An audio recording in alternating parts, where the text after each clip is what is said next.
essentiellement à la venue de la jeunesse israélienne, venue de tout Israël, de toutes les villes d'Israël. Vous verrez surtout beaucoup de jeunes adolescents qui viennent avec leur mouvement de jeunesse, qui viennent avec leur groupe. Et on pourrait se poser la question, effectivement, comment se fait-il que ce jour a été, d'une certaine manière, tout ça c'est très providentiel, mais que ce jour est devenu d'une certaine manière le jour d'une célébration de jeunes. Bien qu'évidemment partout dans le pays, les adultes aussi, de nos âges, plus jeunes, moins jeunes, eux aussi bien évidemment participent à ce jour extraordinaire et se sentent complètement impliqués et concernés. Mais le défilé qui traverse une grande partie de... Comment ça va? Oh Hachem, on va se voir tout à l'heure, si Dieu veut. Mais le défilé... Comment ça va? Oh Hachem, alors? Vous êtes au rendez-vous de Jérusalem? Grâce à Dieu.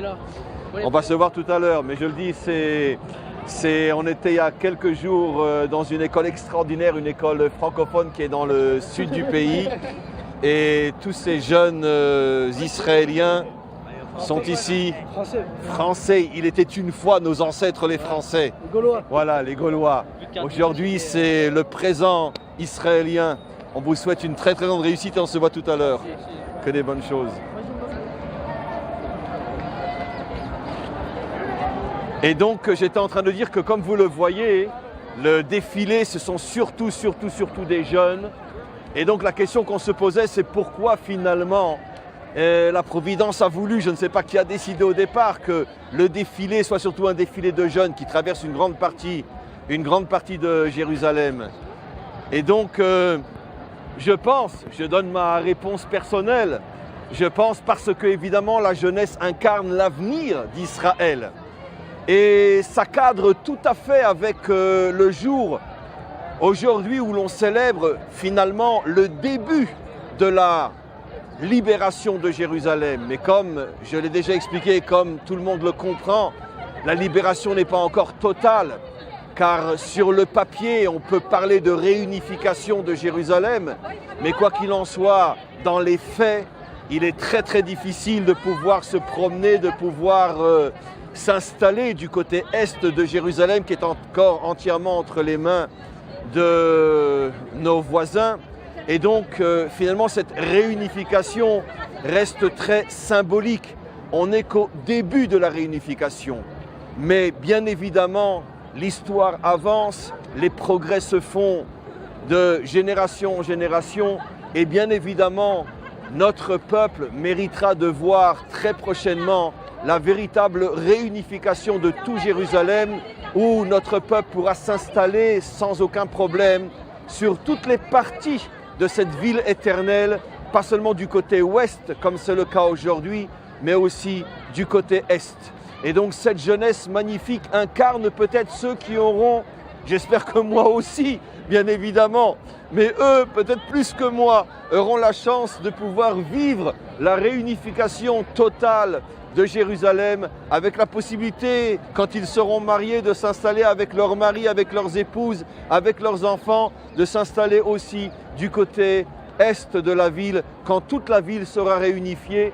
Et bien évidemment, le symbole de cette réunification de toutes les parties de Jérusalem est en vérité le symbole de la réunification de toutes les parties d'Israël qui étaient exilées partout dans le monde. Et bien sûr aussi la réunification du nom divin, comme il est dit, en ce jour Dieu sera un et son nom sera un. Tant que Israël est encore dispersé au milieu des nations, tant que la ville de Jérusalem est encore dispersée en ce sens qu'elle est coupée, même si encore une fois sur le papier nous parlons de réunification, dans les faits c'est malheureusement loin d'être aussi clair. Et tant que le peuple juif est divisé, tant que la ville est divisée, le nom de Dieu est divisé lui-même, son nom n'est pas entier, voilà un exemple de la future génération qui, elle, si Dieu veut, arrivera à vivre du côté est aussi. Et donc, quand tout sera reconstruit, réunifié, à ce moment-là, Dieu sera un et son nom sera un. Et à ce moment-là, l'humanité tout entière, les 70 nations pourront venir à Jérusalem, pourront monter sur le mont Sion et dire Kimitzion Tetse Torah, que la Torah sort de Sion, Udvar Hashem et Yerushalayim, et la parole d'Hachem sort de Jérusalem. Un jour extraordinaire, mes amis, un jour où l'émotion est très très forte. En ce qui me concerne et certainement concernant des milliers d'autres juifs ici en Israël, c'est l'un des plus beaux jours de l'année. Parce que c'est un jour qui est porteur de la réalisation, du début de la réalisation de toute l'espérance d'Israël pendant des millénaires, lorsque nous étions dispersés aux quatre coins de la terre, lorsque nous étions poursuivis, lorsque nous étions oppressés, volés, violés, tués, massacrés, anéantis. Nous n'avons cessé de dire l'an prochain à Jérusalem. Et voilà qu'aujourd'hui nous sommes à Jérusalem. Et non seulement nous sommes à Jérusalem, mais nous sommes à Jérusalem qui commence à être réunifié, qui commence à être reconstruit. Et notre génération, et Bezrat Hashem, la génération future, verra la réunification totale. Merci au Maître du monde. Merci de nous avoir donné des prophètes qui ne nous ont pas menti. Merci d'être la génération qui voit la réalisation de ce qui nous a été promis des millénaires. Nous sommes revenus des quatre coins de la terre et nous sommes là aujourd'hui pour célébrer la gloire du Maître du monde, des promesses tenues, et nous ressentons une joie extraordinaire que nous essayons de vous partager. Ma Am Israël Chai. Ça c'est du direct. C'est du direct. Absolument. Que des bonnes choses. Moi aussi.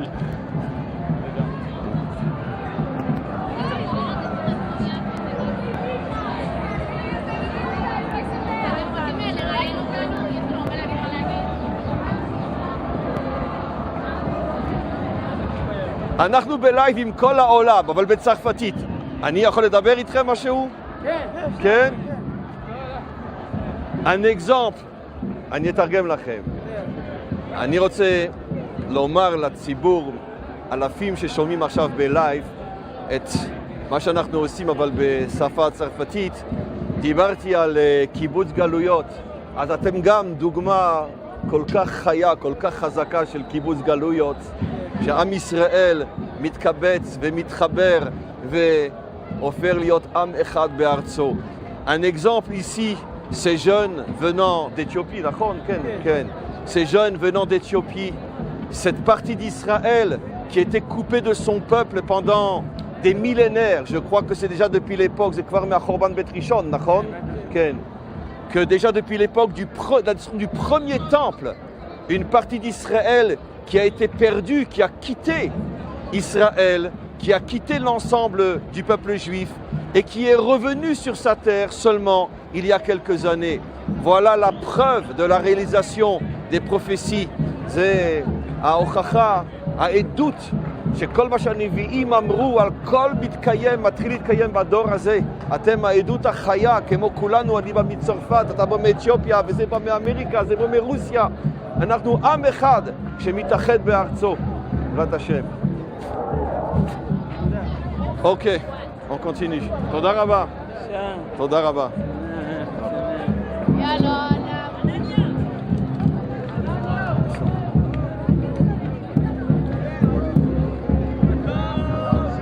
Vous voyez cette jeunesse magnifique. Voilà, là on a rejoint le gros du noyau. Bien qu'en vérité, ils viennent de partout, de plusieurs endroits de Jérusalem. Mais là c'est un des, on pourrait dire, des passages principaux de la jeunesse israélienne. Et on se dirige maintenant, on va aller vers le Kotel. On va aller vers d'abord le mont Sion. Et le Kotel où là finiront de se réunir toute cette jeunesse, des dizaines, des centaines de milliers de jeunes venus de tout Israël. On m'entend quand je parle ?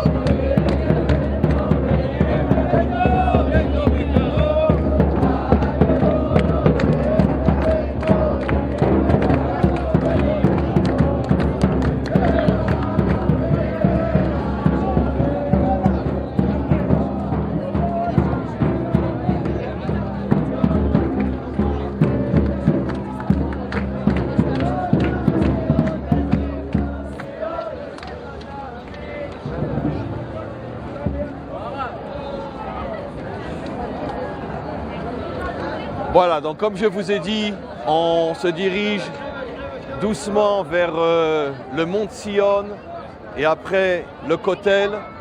On vous réserve une surprise, j'espère qu'on va pouvoir la réaliser. On est censé d'ici un petit moment rencontrer un Rav, un maître d'Israël de très haute importance, mais qui, il y a 50 ans, était lui-même parachutiste et a fait partie de ces jeunes soldats qui ont libéré la ville de Jérusalem. Après, bien sûr, il était jeune, il avait une vingtaine d'années. Aujourd'hui, 50 ans après, c'est un Rav important dans notre peuple, sur notre terre. Il a accepté de nous recevoir. J'espère qu'il va nous parler un petit peu des instants forts qu'il a vécu au moment de la libération de Jérusalem, lorsqu'il était lui-même un parachutiste.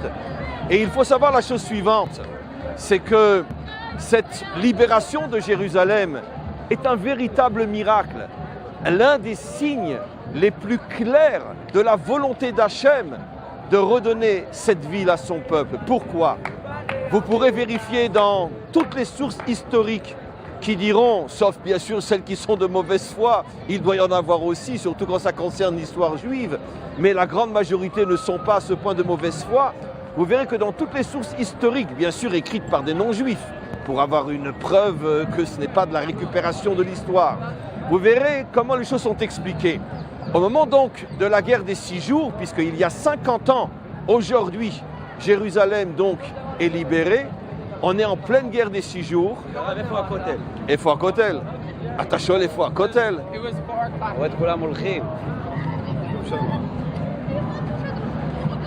Et donc, qu'est-ce qui se passe? Comme on le sait, ce n'est pas Israël qui a décidé d'attaquer ses voisins. Toutes les guerres que nous avons gagnées, tous les territoires que nous avons libérés, nous les avons libérés après avoir été attaqués, après avoir réagi et finalement avoir vaincu et libéré notre terre. Ça, bien sûr, c'est quelque chose que malheureusement, on se refuse de continuer à expliquer. Israël ne s'est pas levé un matin en se disant « Tiens, allez, on va aller conquérir Jérusalem. Tiens, allez, on va aller conquérir la Judée et la Samarie. » Mais pas du tout. On était confinés à l'intérieur de notre petite frontière dans laquelle on avait juste de quoi respirer. Et ça, le peu que l'on avait, c'était déjà de trop pour nos voisins. Ils nous ont attaqués, on s'est défendus et c'est comme ça qu'on a pu libérer notre terre. Mais quoi qu'il en soit, ici, dans la guerre donc de 67, la fameuse guerre des 6 jours, ce qu'il faut comprendre, c'est qu'on est attaqué en même temps par toutes les armées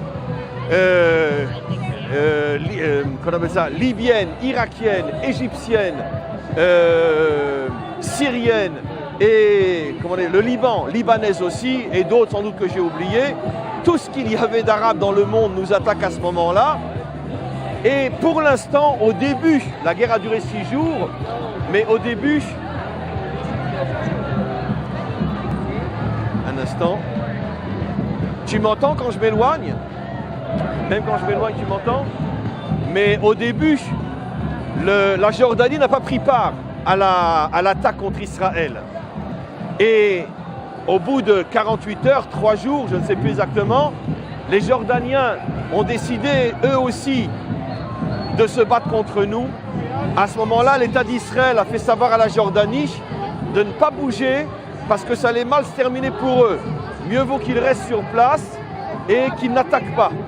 À ce moment-là, jusqu'à la guerre des 6 jours, bien évidemment, une grande partie de Jérusalem était entre les mains des Jordaniens. Ça aussi, petite, importante, extrêmement importante rectification historique. Jérusalem n'a jamais été entre les mains des Palestiniens. C'était ou la partie ouest entre les mains d'Israël et la partie est entre les mains des Jordaniens. Et donc, Israël demande au gouvernement jordanien, au roi de Jordanie, de ne pas attaquer. Et il attaque malgré tout. Et c'est sa défaite. Et c'est comme ça qu'on récupère la partie est de Jérusalem, sur le plan politique bien évidemment.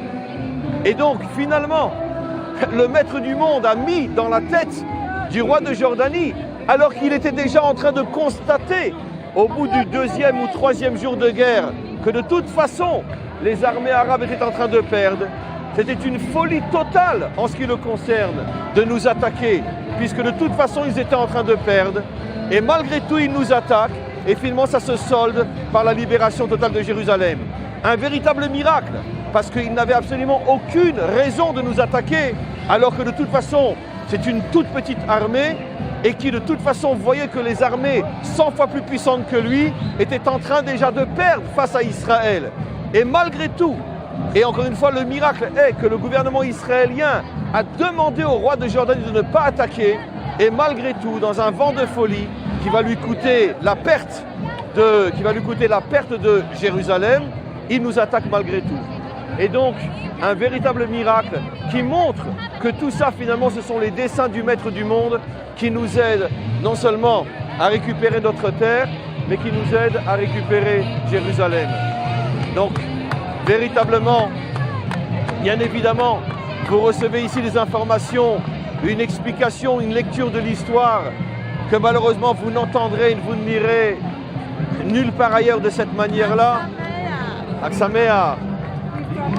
Okay, from where were you? Sydney, Australia. Australia, okay. Marcos. Welcome to Israel. Thank you for having us. Okay. We are so privileged. We have never, ever. We've been It's to a very, Israel, very great we've been day. So many times, and we've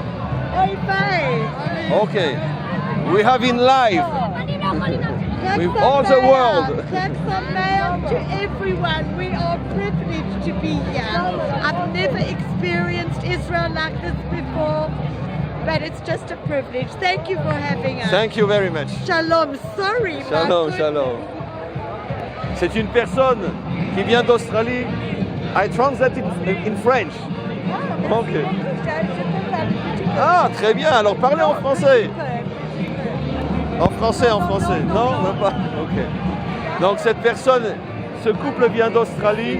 Ok, ça vient d'Australie. C'est la première fois qu'ils sont en Israël.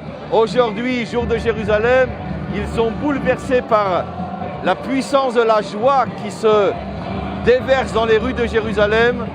Et ils remercient le Maître du monde de leur avoir permis de participer à un tel événement. Vous voyez les jeunes là-bas qui dansent?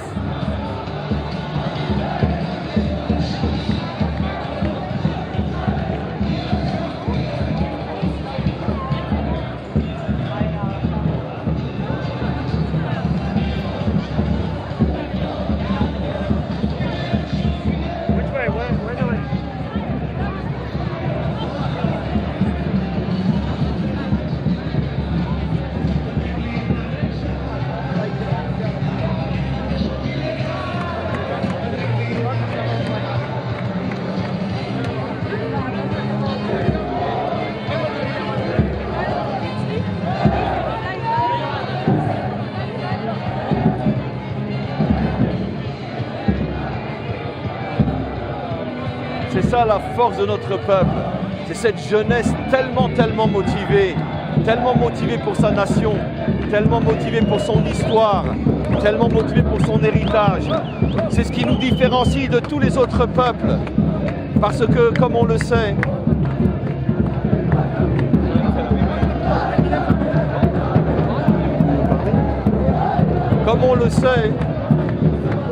il est très difficile pour la jeunesse des autres nations de trouver encore de la motivation. De trouver encore de la motivation.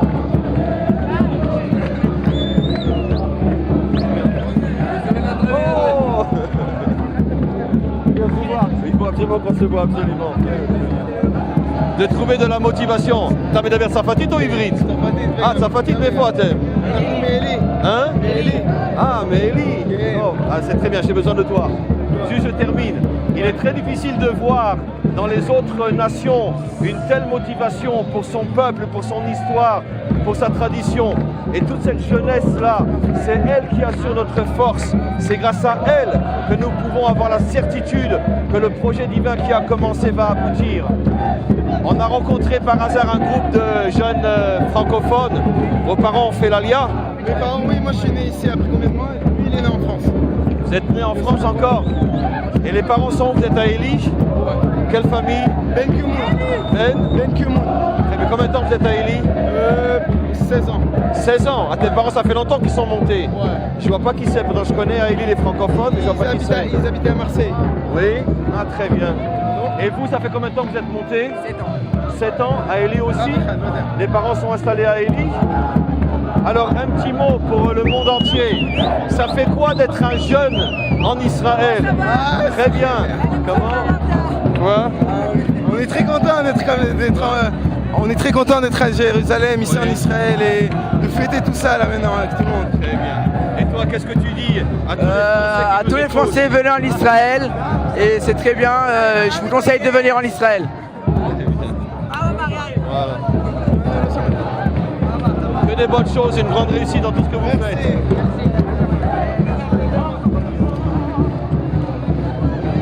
Où il est Il est là. Aussi une rencontre providentielle avec un vieil ami de Ranana. Ça fait combien de temps vous êtes en Israël, vous? 24 ans. 24 ans, moi ça fait 26 ans. Et il y a de nombreuses années, on a beaucoup travaillé ensemble. 7 ans. Combien? 7 ans. Oui, mais ça fait longtemps. Oui, mais pendant 7 ans. Pendant 7 ans, c'était à l'époque où la communauté francophone commençait à s'installer à Ranana. Et j'allais très très souvent donner des cours là-bas, chez notre ami. Et bon, entre-temps, la communauté francophone a énormément évolué. Des milliers d'autres familles se sont installées à Ranana. Et aujourd'hui, Ranana, c'est la deuxième ville française dans le monde. Grâce à Dieu. Il faut qu'on se revoie. On vous apprécie toujours. Bon, Hachem. Même si on vous voit moins, on vous apprécie toujours. Mais on va organiser un cours à Ranana, je suis intéressé à revenir. On va... Non, vous m'appelez oui. Après Shavuot, très sérieusement. Allez, d'accord. Ok? Fais des bonnes choses. Au revoir. Merci encore pour les cours. Ranana aussi? Ça va. Ça va? Mais on se voyait souvent à Ranana. Fais des bonnes choses. Et vous, c'était d'où? Ranana aussi? Oui, Vous êtes venu donner un cours à la maison il y a peut-être 20 ans à Ranana. Je suis un voisin, un ami de Alain. Ah oui? Mais bon, c'est tellement... On vous suit, mon épouse et moi, on vous suit un maximum de cours. Des cours qui ont changé notre vie. Des cours qui ont complètement changé notre vie. Bref, ça a été... Il faut m'écouter en hébreu aussi aujourd'hui, si vous pouvez. Les cours en hébreu, c'est... On va y passer, je crois qu'il va falloir y passer. Si vous pouvez écouter en hébreu. Et maintenant, vous êtes plus connu en Afrique maintenant. Comment? Vous êtes plus connu en Afrique maintenant. On m'appelle le Rav de l'Afrique. Et alors, un dit, le rabbin Dinovitch. On dit non, c'est pas un rabbin, c'est un Rav. Alors l'autre demande, c'est quoi la différence? Je t'expliquerai. La chance d'avoir sur place. C'est merveilleux ce que vous faites. Merveilleux. Bon, Hachem. Que des bonnes choses. On y va?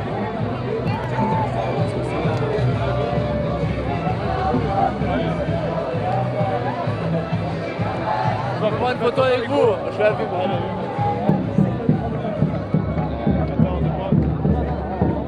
T'es voilà, Je vais me mettre au milieu alors. Au milieu, pas grave.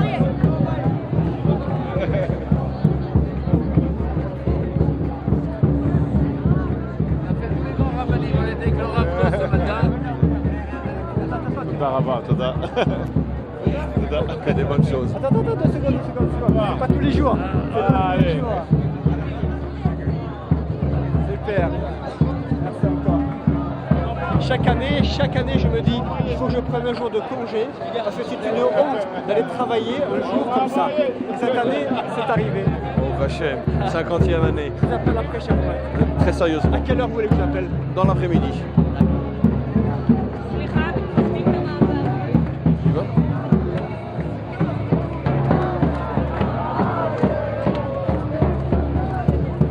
Voilà, donc j'avais raconté un petit peu l'histoire de la conquête ou de la reconquête et surtout de la libération de Jérusalem, comment les choses se sont passées d'une manière tout à fait miraculeuse.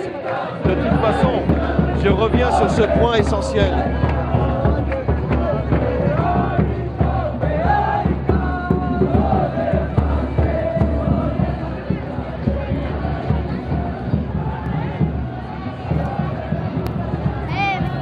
Je reviens donc sur ce point essentiel que je vous ai expliqué et qui malheureusement est le fait que l'on cache ces faits tellement importants est l'une des conspirations politiques, falsifications historiques, l'une des plus graves jamais perpétrées à l'égard de notre peuple et de notre nation lorsque nous savons. Et encore une fois, ce sont des faits que tout le monde sait, dont tout le monde a parlé, que tout le monde a écrit, mais des faits qui ne sont plus du tout retransmis et enseignés aujourd'hui.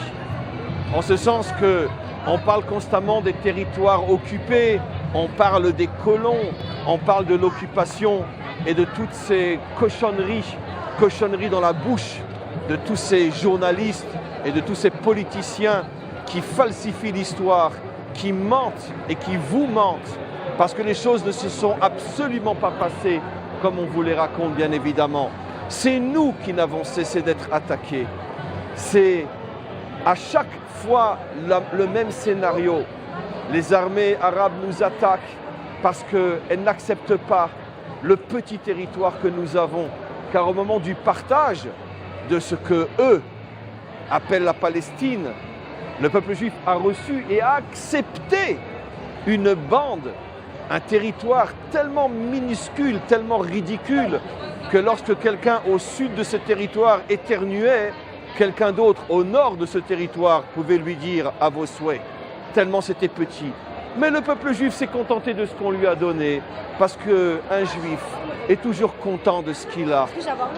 Mais nos voisins, qui sont des centaines de millions, qui ont des territoires à perte de vue, qui ont le pétrole, qui ont tout, qui ont la reconnaissance, eux n'ont pas accepté que le peuple juif, à peine sorti des camps de concentration, puisse malgré tout exister sur une petite bande qui était grande, allez, j'exagère, un peu plus que la croisette de Cannes.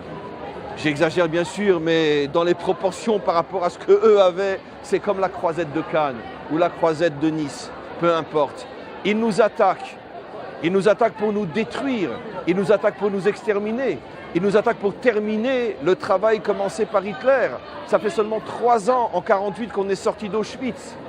Et le maître du monde qui a d'autres plans nous permet de survivre, de gagner, de vaincre, de repousser 5 armées immenses qui fondent contre nous. Et c'est à ce moment-là que le peuple juif commence à s'étendre.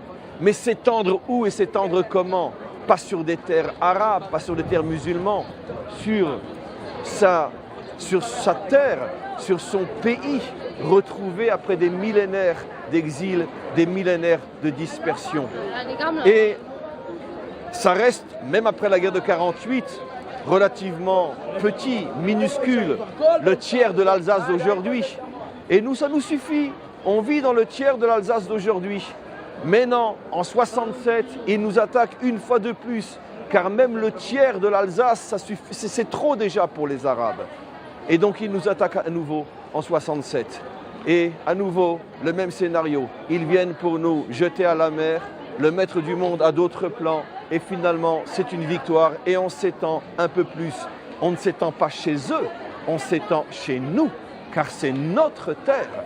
C'est la terre dont la Bible, appelée par toutes les nations, l'histoire sainte, c'est la terre dont parle la Bible. Et sur cette terre, il n'y avait ni musulmans, ni arabes, ni palestiniens, ni ottomans, ni anglais, ni croisés. Il y avait des juifs et des juifs. Et on continue. Ils nous attaquent à nouveau en 1973 dans le but de nous exterminer et de nous prendre tout ce que nous avions libéré. Et à nouveau, le maître du monde a d'autres plans. Et on réussit encore une fois à vaincre et à s'étendre. S'étendre où? Sur cette terre qui nous a été volée, sur cette terre qui nous a été confisquée pendant que nous étions en exil. Nous n'avons pas conquis, nous ne sommes pas des conquérants, nous sommes des libérateurs. Nous reprenons ce qui est à nous de la main de ces voleurs qui ont profité de notre exil pour s'installer dans nos villes, s'installer sur notre terre. Et c'est ce que nous faisons. Et s'ils continuent à nous attaquer, la prochaine fois, on ira encore plus loin. La prochaine fois, on ira encore plus loin, et encore plus loin, et encore plus loin, jusqu'à ce que l'on récupère jusqu'au dernier centimètre de notre terre. S'ils sont intelligents, je leur conseille d'arrêter de nous attaquer. Parce que nous, les Juifs, nous ne ferons rien pour prendre ce qui est à nous, même si c'est à nous. Mais si vous nous attaquez, si vous voulez nous exterminer, à ce moment-là, nous prendrons encore et encore. Vive le peuple juif qui est un peuple de libérateurs, ce peuple qui est né sous le signe de la liberté avec la sortie d'Égypte, et ce peuple qui se bat pour récupérer, pour libérer cette terre qu'on lui a volée, cette terre qu'on lui a violée, cette terre qu'on lui a abîmée, parce que pendant les siècles, les millénaires, où d'autres étaient sur cette terre, ils l'ont laissée devenir marécageuse, désertique, où plus rien ne poussait. Il a suffi que les Juifs reviennent sur cette terre et en quelques décennies, ils l'ont transformée en véritable paradis. Regardez comment la terre elle-même a refusé de se donner à tous les voleurs et violeurs qui essayaient de la prendre pour eux. Et lorsque le mari tant attendu est revenu et a retrouvé son épouse qu'il attendait depuis 2000 ans, elle s'est ouverte, elle s'est donnée à son mari et automatiquement elle a redonné tout ce qu'elle avait en elle et les marécages ont été asséchés, le désert a refleuri et aujourd'hui c'est une petite Suisse en plein désert car partout autour de nous il n'y a que le désert. Ils sont incapables, même chez eux, de faire de leur terre une terre où il fait bon vivre. Il y a un seul et unique point de vie au Proche-Orient, la petite Suisse du Proche-Orient, la terre d'Israël. Si ce n'est pas la preuve la plus grande que cette terre nous attendait et que cette terre ne pouvait se donner qu'à son véritable propriétaire. Combien de preuves et de preuves et de preuves, les guerres gagnées après que nous étions attaqués, les marécages asséchés, le désert qui refleurit, Israël qui est aujourd'hui l'une des plus grandes puissances économiques et militaires du monde. Tout ça ne sont pas des preuves suffisantes pour convaincre le monde de la véritable propriété de cette terre, à qui elle appartient, qui est son véritable propriétaire. Et le monde continue à mentir, le monde continue à falsifier, le monde continue à déverser sa haine contre notre peuple. Mais j'adresse à tous ceux qui rêvent de voir notre disparition, je leur adresse un message aujourd'hui, ici, jour de Jérusalem.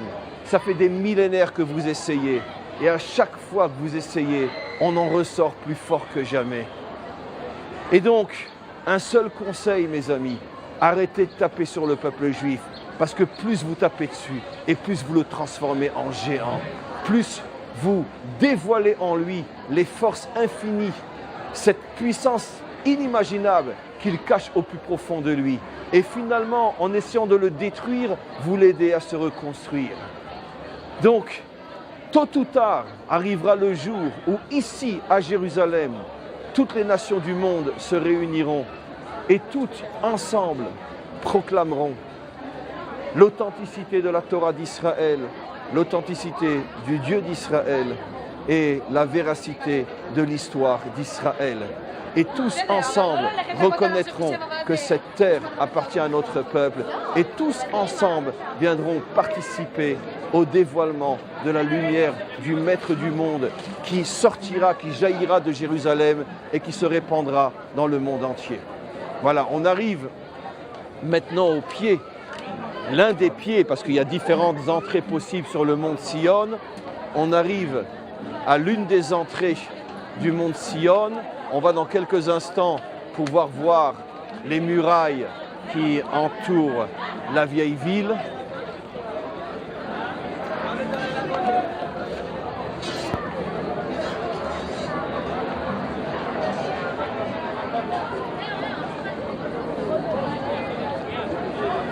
Voilà.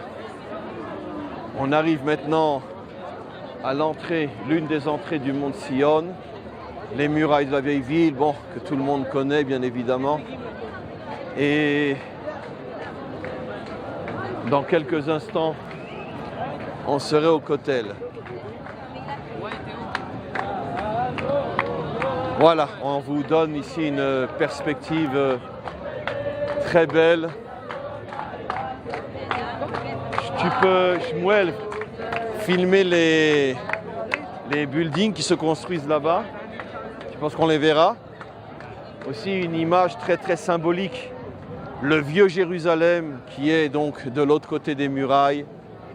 Et finalement le nouveau Jérusalem, un symbole, ces tours qui se construisent là-bas, sur le côté ouest de Jérusalem. Et comme je le dis souvent dans mes cours, on ne peut pas faire 1 mètre dans ce pays, partout dans ce pays, sans trébucher sur une grue. C'est le pays des grues. Je ne sais pas s'il y a dans ce monde un endroit où sur un si petit territoire, car même Israël aujourd'hui, c'est grand comme l'Alsace et la Lorraine, un peu plus, un peu moins, je sais pas, j'ai pas été mesuré, mais en tout cas pas beaucoup plus, pas beaucoup moins.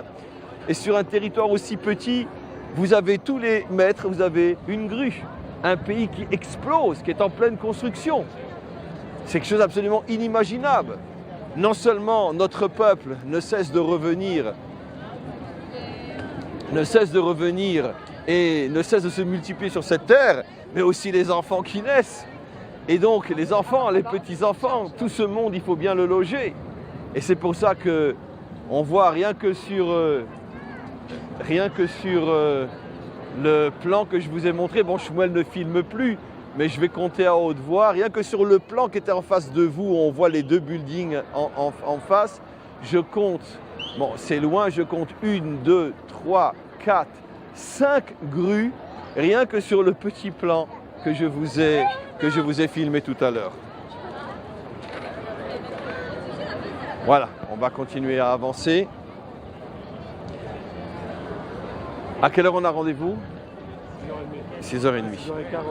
Ok, alors on va y aller. Donc on va rentrer maintenant dans l'intérieur des murailles. Bon, c'est un chemin, je pense que la plupart d'entre vous connaissez par cœur. On rentre maintenant dans la vieille ville. Ici, c'est le côté encore, on pourrait appeler côté arménien, côté chrétien. Bien que tout est plus ou moins mélangé, mais disons que c'est l'extrémité du côté arménien. Comme vous le savez, la vieille ville de Jérusalem, à l'intérieur des murailles, est divisée en différentes parties. Il y a la partie musulmane, bien évidemment, qui, en grande partie, la partie musulmane s'est construite sur l'ancien vieux quartier juif. Les juifs ont été massacrés, chassés, et les musulmans tout d'un coup se sont rappelés qu'ils avaient toujours été là, comme à leur habitude. Et donc il y a le quartier musulman, il y a le quartier chrétien qui se divise lui-même en différentes catégories, les orthodoxes russes, les chrétiens catholiques, protestants, arméniens. Il y a un quartier arménien très très important ici. Et il y a bien sûr le quartier juif. Donc finalement les 3 religions issues du judaïsme, dont le judaïsme lui-même, se trouvent présentes donc à l'intérieur des murailles. Et bien évidemment, les tensions sont constantes, mais c'est, à mon avis, je vais le dire avec la plus grande sincérité et authenticité, il y a moins de tensions ici que j'imagine qu'il y en a aujourd'hui dans pas mal de quartiers à Marseille ou à Paris ou dans les banlieues. Ici, quoi qu'il en soit, je veux dire, grâce à Dieu, sans rentrer trop dans les détails pour ne pas provoquer le mal, mais quoi qu'il en soit, ici, les 3 religions vivent avec des tensions, c'est sûr, pas entre juifs et chrétiens, mais entre musulmans et tous les autres, comme partout dans le monde.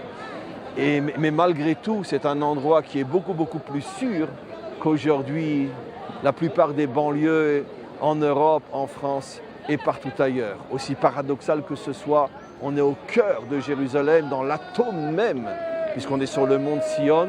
Et quoi qu'il en soit, on ressent plus la paix, la sérénité ici que partout ailleurs en Europe aujourd'hui.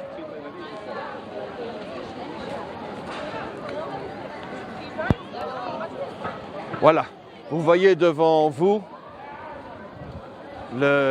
l'une des preuves de ce que je vous expliquais, un temple chrétien. Et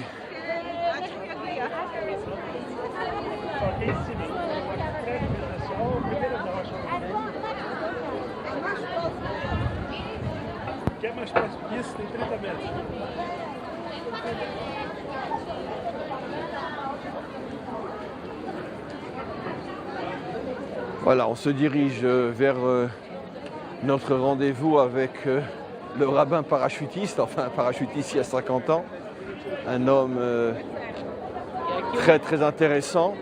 Et pour parler un petit peu de lui, c'est le fondateur et le dirigeant de ce qu'on appelle le Machon HaMikdash, c'est-à-dire c'est un institut qui reproduit en état réel tous les ustensiles qui étaient dans le temple, de manière à ce que si demain, et j'espère le plus tôt possible, le temple est reconstruit, on puisse directement trouver les ustensiles du temple. Il a tout reproduit.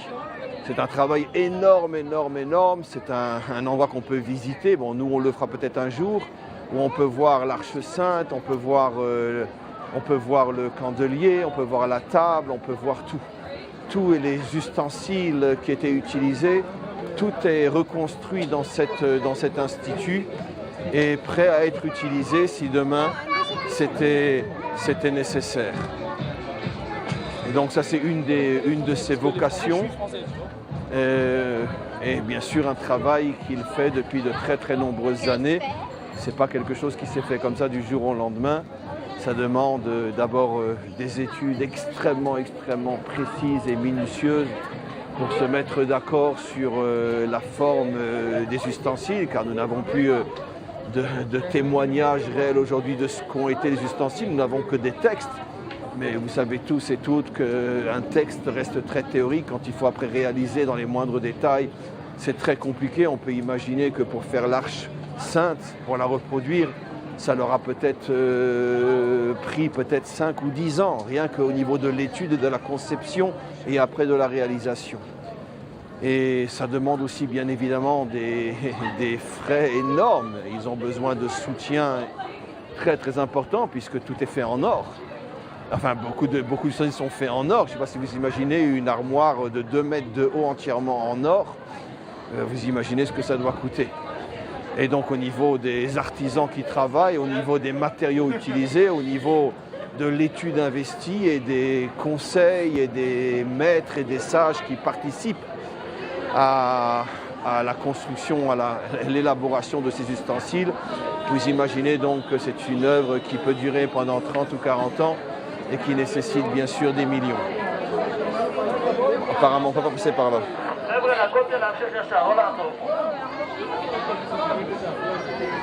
Donc on ne sera plus à l'heure. Voilà, on a un petit problème, c'est qu'on pensait passer par une porte qu'on ne peut pas emprunter. Donc on va devoir faire un très grand tour qui va peut-être nous retarder un petit peu. Voilà, là on est en plein quartier arménien. On parlait du quartier arménien, là c'est plein quartier arménien. C'est-à-dire que ce quartier se compose en grande partie de lieux de culte, de séminaires aussi, où viennent des jeunes futurs prêtres qui viennent apprendre ici, qui viennent étudier. Et bien sûr, quelques centaines ou plus, ça je ne sais pas, mais quelques centaines de familles de descendants arméniens qui sont nés ici, qui vivent ici, mais qui sont attachés donc à la communauté arménienne. Voilà. Donc là, on est encore une fois en plein quartier arménien. Les relations entre les Juifs et les Arméniens sont très très très bonnes. On a malheureusement en commun un génocide, comme on le sait, le sujet du génocide arménien, qui est aussi l'une des plus grandes falsifications de l'histoire. Jusqu'à aujourd'hui, les nations officiellement se refusent à reconnaître clairement et fortement le génocide arménien qui a été perpétré justement quelques années avant la Shoah, avant le génocide des Juifs. C'est peut-être d'une manière très symbolique la raison pour laquelle on retrouve les Arméniens ici, à côté d'Israël, dans le quartier tellement symbolique de la vieille ville. Et je pense que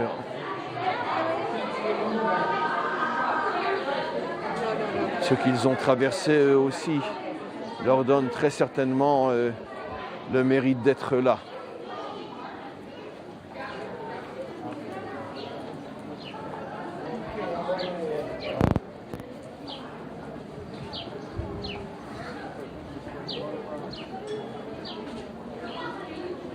Il est intéressant de se rappeler au niveau des sources, des toutes premières sources de Jérusalem. Si je posais la question, qui peut me dire où parle-t-on pour la première fois d'une manière allusive, mais en tous les cas d'après notre tradition d'une manière claire malgré tout, une allusion claire, où parle-t-on pour la première fois de Jérusalem dans la Torah, dans la Bible? Alors c'est à l'époque d'Abraham. Après la guerre contre les 4 rois, après que Abraham ait libéré Lot, qui avait été emmené, qui avait été capturé, qui avait été fait prisonnier, ceux qui suivent mes cours depuis longtemps savent que toute cette guerre contre les 4 rois est une allusion à la dernière grande, troisième, sans doute, guerre mondiale, la dernière guerre avant la délivrance finale. Et quoi qu'il en soit, donc, après avoir vaincu les armées qui avaient attaqué le pays, après avoir libéré son neveu, Lot était le neveu d'Abraham, à ce moment-là, il est marqué qu'il est parti à Shalem pour voir le grand prêtre Malki-Tzedek. Malki-Tzedek, mot à mot, si on devait traduire, le roi de la justice, Malki-Tzedek. D'après notre tradition, Malki-Tzedek était Shem lui-même, donc l'un des 3 fils de Noé, de Noach, et le fils, on pourrait dire, spirituel de Noach, qui était lui-même l'un des maîtres d'Abraham, comme on le sait, l'un des grands maîtres d'Abraham a été pendant très très longtemps Shem. Et donc, Malki-Tzedek, Shem, d'après notre tradition, est le grand prêtre de la spiritualité monothéiste à l'époque, puisqu'il a lui-même, en tant que fils de Noach, il a appris et reçu le monothéisme de son père Noach. Et donc, il se trouve à Shalem. Shalem, qui est la dernière partie du mot Yerushalem. On dit Yerushalayim, bon, je ne vais pas vous faire un cours en hébreu, mais ça se prononce Yerushalayim, mais dans l'écriture, il est écrit partout dans la Bible Yerushalem. Shalem. Seulement qu'au niveau de la prononciation, Shalem se dit Laïm. Bon, ça c'est un problème de compréhension au niveau des différences entre l'écrit et la prononciation en hébreu, mais vous n'êtes pas là pour entendre un cours de linguistique. Mais quoi qu'il en soit, dans le texte, pour ceux qui comprennent l'hébreu vérifié, vous verrez nulle part, alors que le mot Jérusalem apparaît des centaines de fois dans la Bible, pas une seule fois il est écrit Yerushalayim, il est écrit Yerushalem. D'ailleurs, en français ou en anglais, Jérusalem est beaucoup plus proche du texte écrit que Yerushalayim en hébreu. Au niveau de la prononciation, on s'éloigne plus du texte écrit en hébreu, paradoxalement, qu'en français, en disant Jérusalem. Donc, quoi qu'il en soit, même en français, Zalem est une déformation francophone ou occidentale du mot écrit qui est Shalem. Shalem qui veut dire père parfait. Quelque chose qui est parfait se dit même en hébreu moderne Shalem. Bien sûr, dans le mot Shalem qui veut dire parfait, il y a bien évidemment, comme vous le savez, j'ai souvent expliqué, le génie de l'hébreu, c'est que les mots sont composés à partir de racines qui ont plusieurs sens possibles. Et donc le mot Shalem est bien sûr, au niveau de la traduction première, parfait, mais c'est aussi la racine du mot shalom, qui veut dire paix.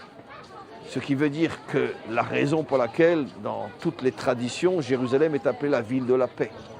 Mais quoi qu'il en soit, donc, il se trouve à Shalem, qui veut dire l'endroit de la perfection et l'endroit de la paix. Et plus tard, ce même endroit, donc c'est la première allusion à Jérusalem dans la Bible, déjà à l'époque d'Abraham. Plus tard, on rajoutera Yerushalem.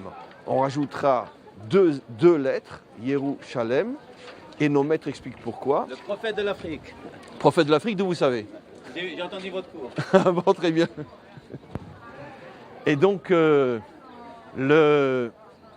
on rajoutera donc en hébreu un nouveau mot qui ensemble fera Yerushalem, Yeru qui veut dire la crainte, et donc Yerushalem veut dire la crainte parfaite, c'est-à-dire crainte, pas dans le sens avoir peur, crainte dans le sens le respect, la crainte de Dieu, la crainte du maître du monde, l'endroit où l'on ressent à la perfection la crainte, ça veut dire la crainte, ce qu'on pourrait appeler en hébreu Yirat HaRomemut, la crainte révérentielle, je crois en français. C'est pas une crainte dans le sens j'ai peur de Dieu, mais dans le sens une crainte que tu es rempli d'émotions, rempli de respect face au dévoilement du maître du monde. Il n'y a pas un endroit au monde où l'on peut ressentir cette crainte vous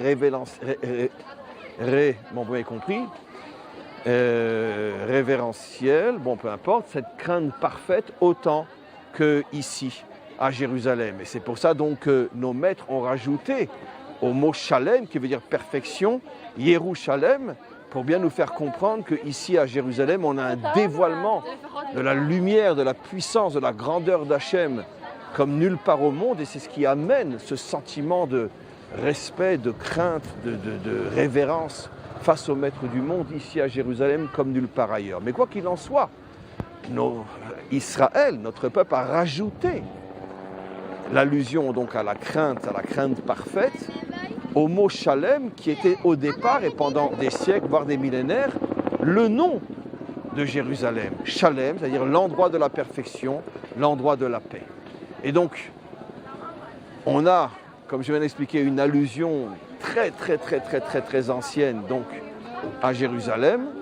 Là maintenant, on va rentrer dans le quartier juif de la vieille ville.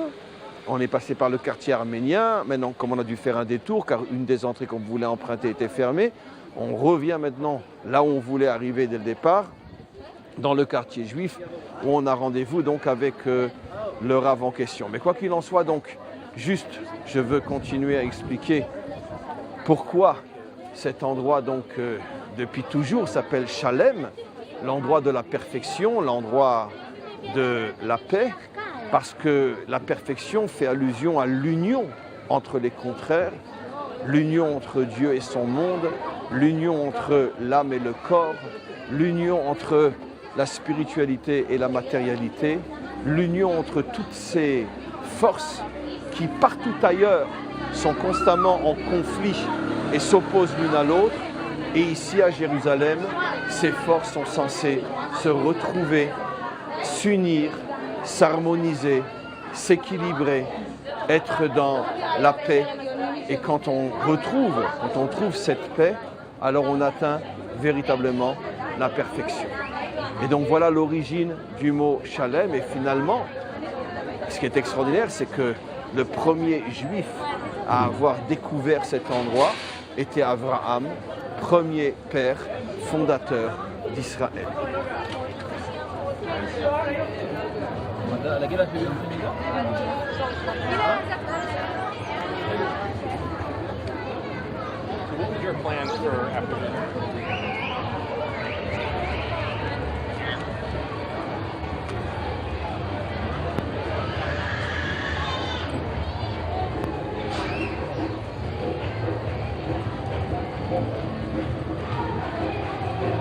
Voilà, continue à marcher. Je fais une petite pause au niveau de la parole parce que je pense qu'on pourrait sans doute me donner le Guinness de la parole. Je ne sais pas comment je fais pour parler autant, tellement et en marchant en plus, mais c'est comme ça. אנחנו עמותת הילה מרנית, עושים בקיץ קייטנה לי צרכים מיוחדים. זה רק לזכותכם, המחנה הזה יצא לפועל. אז תקלו שלכם, אנחנו נתראה.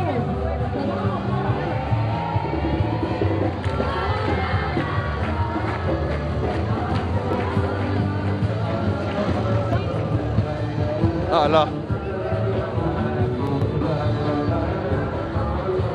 Comment tu vas? On a eu du retard parce qu'ils ont fermé une des portes, on a dû faire tout le tour. Comment ça va? Allô?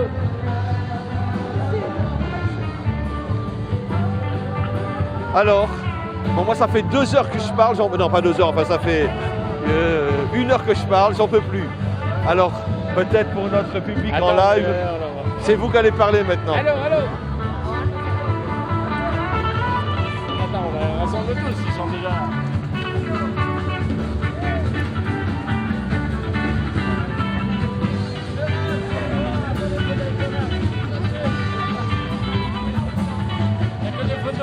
Il faut parler dans le micro. Qu'est-ce que je te dis? C'est toi qui parles maintenant. Qu'est-ce que je te dis? Non, dans le monde entier on t'écoute, alors parle maintenant. Mais qu'est-ce Moi j'en que peux je plus, te ça dis? fait 2 heures que je parle, j'en peux plus. J'ai pas fini. Allez, Vous êtes là? On est là. Et peut-être une petite chanson, Am Israël Chai? Allez. Am Israël Chai? Am Israël Am Israël Chai! Am Israël, Am Israël, Am Israël Chai! Am Israël Chai! Am Israël Chai! Am Israël, Am Israël, Am Israël Chai! Od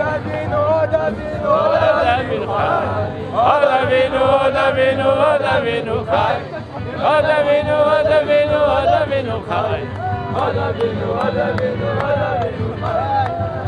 Chai! Restez autour. Un message que tu adresses. Alors on est hyper heureux. On se trouve tous à Yerushalayim. C'est aujourd'hui l'occasion unique de se rendre compte qu'on fait partie d'un peuple. Parce que d'habitude on est dans des petites communautés, dans une petite sphère. Et puis là tout d'un coup on voit des millions de gens de tous les bords, de tous les âges, de toutes catégories. Et c'est quelque chose qui est extraordinaire. Le kibbutz Galouyot qui est en train de se passer. Et nous on est un petit maillon. Et plusieurs maillons finalement forment cette grande chaîne dans laquelle nous nous retrouvons enfin à Yerushalayim. Qu'est-ce que tu en penses? C'était magnifique, mais on veut savoir plus. Et donc, la petite chaîne deviendra une grande chaîne, nous. Mais c'était toi qui devais parler, c'était pas moi. Moi j'ai déjà parlé énormément. Réhouven, viens nous dire quelque chose. Alors, bon, je vais t'orienter. Allez. Un message pour essayer de convaincre tous ceux qui n'ont pas encore fait le pas que nous avons nous fait, quitter l'exil pour revenir sur notre terre et faire partie de la construction et de la reconstruction du peuple du maître du monde. Un message pour les convaincre eux aussi de faire ce pas que nous avons déjà fait nous-mêmes et que tous les enfants qui sont derrière nous font aussi. Pas les enfants, pardon, les jeunes. Et alors, il suffit simplement de voir le sourire aux lèvres, comment ils sont épanouis, la chance qu'ils ont, parce que grâce à ces petits appareils, eh bien, ceux qui sont à 4000 km à Paris et qui sont en train de pleurer, eux, parce que nous, on est heureux ici, il n'y a pas meilleur message que de voir comment Am Israël Chai, tel qu'ils l'ont chanté, que c'est un judaïsme vivant. On invite tout le monde à nous rejoindre ici. Il y a encore énormément à faire, il y a encore de la place en Eretz Israël, il y a encore beaucoup à faire pour le peuple d'Israël. Donc tout celui qui nous écoute est invité à se rejoindre à nous pour faire ce qui a été transmis grâce à ce drapeau depuis Arsinaï. Amen. Quelqu'un veut adresser un message? Vous passez, vous êtes en direct là. Allez, qui veut adresser un message? Voilà un petit message. Le tien ou... Ok, voilà, moi ça fait c'est ma première année que je suis avec Kfar Maimon. Ça y est, elle a bien commencé, elle s'est bien terminée. L'école francophone de Sdot Negev, Kfar Maimon, à côté de Netivot. La vérité, l'année, puisque là on a bientôt fini l'année, dans 2 semaines c'est le bac de français. L'année elle s'est passée magnifique, sans embûches, sans encombre, au Hachem. Et voilà, j'ai acquis une amitié avec toute ma classe, avec les gens de ma chambre, avec toute l'école même pas que ma classe, toute l'école. Et voilà, on rigole bien aussi avec Kfar Maimon, on profite et voilà, au Hachem. Mais on travaille aussi un petit peu. Mais bien sûr, ouais, heureusement. Et on a tous le bac avec mention. Ah bah 100% réussi de bac. 100% de réussite. Très bien. Une grande réussite. Qu'on se voit toujours dans de bonnes conditions, que des bonnes choses. Attention, ma femme.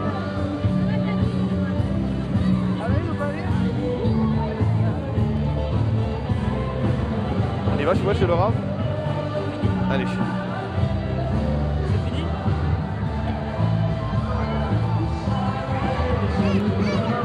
Voilà, en vérité, les jeunes que l'on vient de voir avec la personne qui a parlé, c'est quelques élèves d'une école francophone qui fait passer le bac seconde, première terminale à des jeunes Français qui veulent passer leur bac français reconnu par l'État français ici en Israël. D'ailleurs, vous verrez très bientôt, vous aurez la surprise de voir sur mon site une vidéo qu'on a réalisée il y a quelques jours seulement à cet endroit-là pour faire la promotion de cette école extraordinaire. Et vous verrez sur cette vidéo que l'on invite vraiment toute la jeunesse juive francophone de rejoindre cette école phare, cette école pilote qui a un 100% de réussite au bac. Et maintenant on se dirige vers la maison du Rav.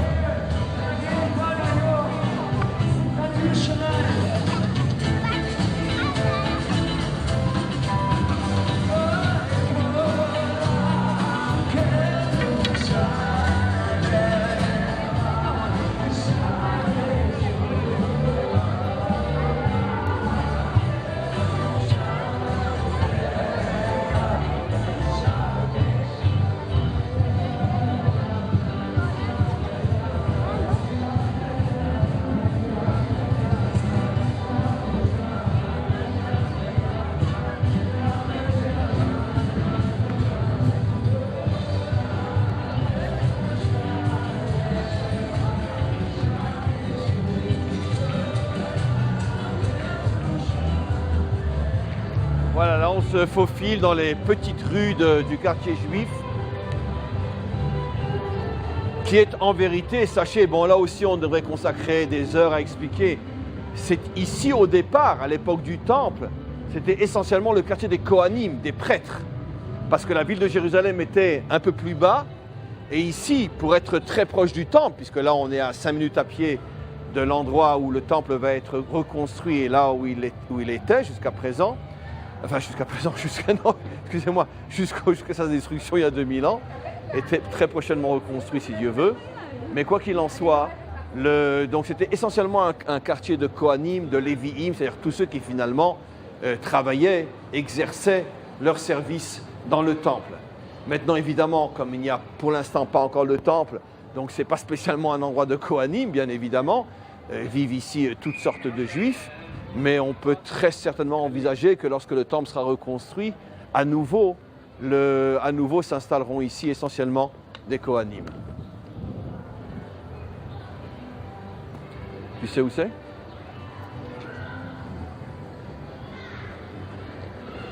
On cherche l'endroit.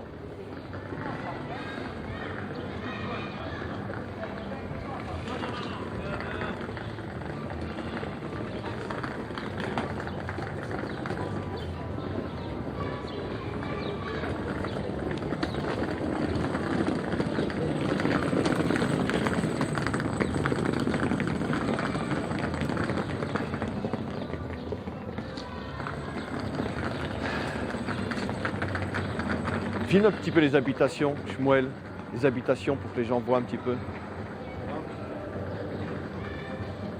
כן, שלום, שמואל. כן, שלום. שמואל התחלנו, אנחנו במספר 7, אני לא רואה איפה מספר 8. את גרה פה? את הרב אריאל, איפה הוא גר? אנחנו במספר 7. בוא, זה בסדר. אוקיי, זה האישה. אוקיי, תודה רבה.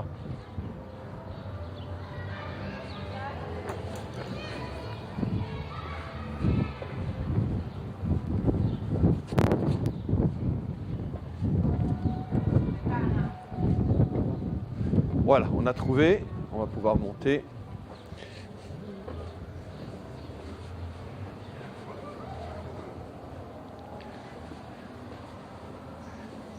הכניסה של הרב אריאל זה כאן? פה.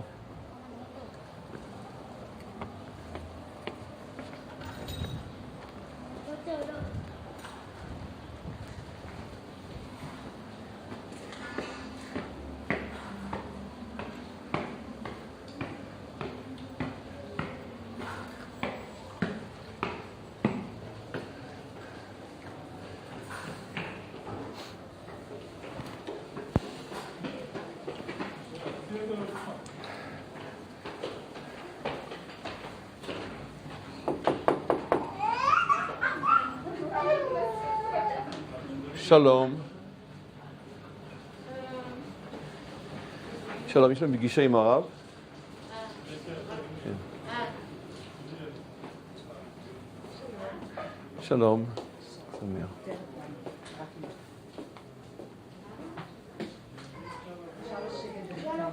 כאן? תודה רבה. Voilà, on est arrivé. On va attendre que le Rav arrive. Et voilà. מה? לא, לא. אולי בטעות. צילמת את הגברת? לא.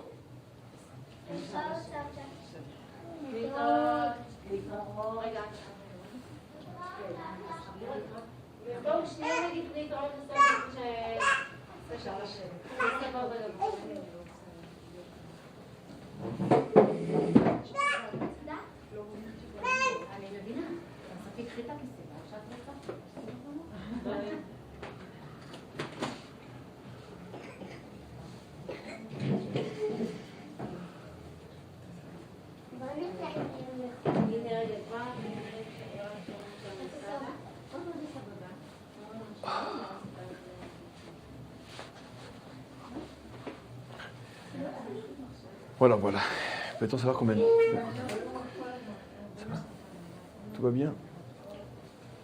Shmuel me dit je ne dois pas parler parce que tout ce que je dis est enregistré. Mais j'en profite pour refaire une petite pause parce que je suis vraiment fatigué. Non, je ne dois pas dire que je suis fatigué. Je suis en pleine forme. Voilà. En tout cas, pleine forme, pas pleine forme, on est tellement heureux de pouvoir rentrer dans une des maisons de cet endroit, parce que comme je l'ai expliqué tout à l'heure, avant d'arriver ici, que c'est un des endroits peut-être, à part bien sûr le Kotel et le Temple, mais sinon c'est l'un des endroits, ou l'endroit le plus saint de Jérusalem, puisque ici, à cet endroit-là, ont vécu depuis des millénaires notre peuple, et surtout donc les Kohanim, tous ceux qui exerçaient donc leur service dans le temple. Et voilà qu'après 2000 ans d'exil, la boucle est bouclée et finalement Israël revient sur sa terre, retrouve sa ville, et à nouveau des hommes, des femmes, des familles, des enfants, des petits-enfants, comme les prophètes le disaient, peuvent jouer dans les rues de Jérusalem, comme cette prophétie magnifique qui dit qu'un jour viendra où un vieillard et une vieillarde seront assis sur un banc de Jérusalem et verront des enfants et des petits-enfants jouer devant eux, après bien sûr le retour d'Israël sur sa terre. Alors toutes ces prophéties étaient du domaine de l'espoir fait vivre pendant des siècles et des millénaires, mais aujourd'hui c'est un espoir vivant, une vie, un espoir qui s'est transformé en vie. Et voilà les enfants sont là. אתה רוצה לבוא? גברת, אני יכול לקרוא לנכד שלך? או לנין? כן, אני רוצה... כי דיברתי דווקא על קיום הנבואה, שעוד ישחקו ברחובות ירושלים, ילדים וזה... אז comme je vous ai parlé de ces enfants qui reviendront à Jérusalem, הוא נולד כאן בשכונה הזאת, כן? הוא נולד כאן? ואתם מאיתמר? ואתם מאיתמר? כן. למה קוראים לו? איך? יונדב על שם, יונדב דורון חי, יונדב ודורון על שם שני ילדים שנרצחו בפיגוע במרכז. איפה במרכז? במרכז הארץ? מרכז הרב. במרכז הרב. וחי זה שם שהוסיפו לי. Alors, le Rav arrive. J'expliquerai l'histoire tout à l'heure. J'expliquerai son histoire dans quelques instants. Quel est son nom?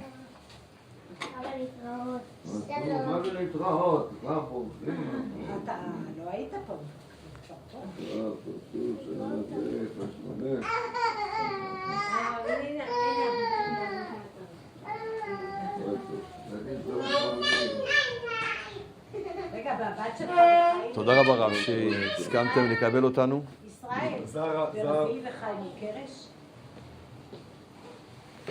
Donc l'enfant disait qu'il porte le nom de deux jeunes étudiants. Il est né après, il y a quelques années, 7, 8, 9, 10 ans, je ne sais plus, il y a eu un attentat terroriste à l'intérieur d'une yeshiva très très importante, un centre d'études de jeunes adolescents ici à Jérusalem, où plusieurs ont été assassinés.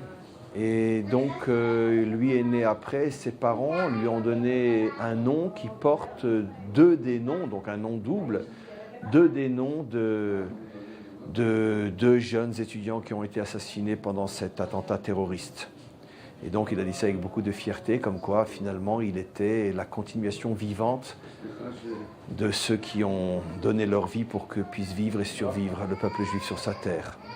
La symbolique est extraordinaire, bien évidemment, parce que deux jeunes sont morts et lui, ce jeune qui est né après, la continuation et l'espoir de notre nation, plus forte que jamais.